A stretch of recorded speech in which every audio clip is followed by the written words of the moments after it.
Oh, oh. Yusuf Aisto.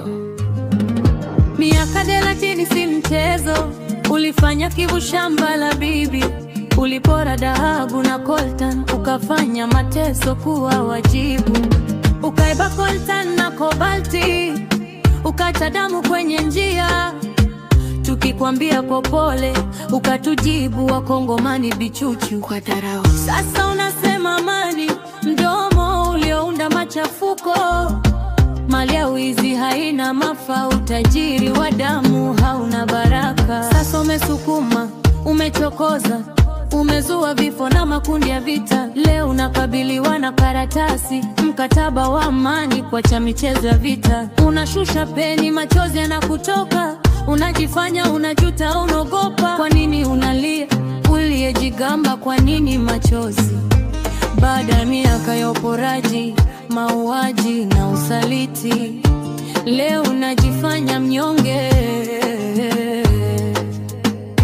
Usifanye ujanja unaozoea kama mtoto mdogo usiyejua aibu.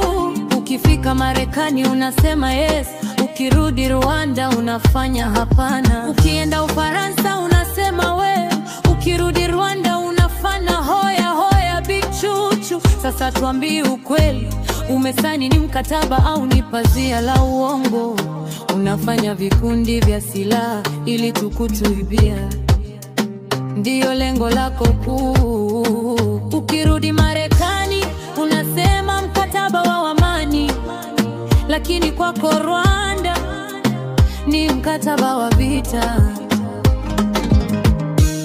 Wakongomani wenzangu, tusifanye ujinga, tusipumbazike kwa rahisi. Tuseme eti mkataba umesainiwa, tukakaa bila kuwa waangalifu. Hata leo Kagame apewe Goma hatosheki, atasema Bukavu nayo ni yake. Ukimpatia Bukavu atasema munipe na Kindu.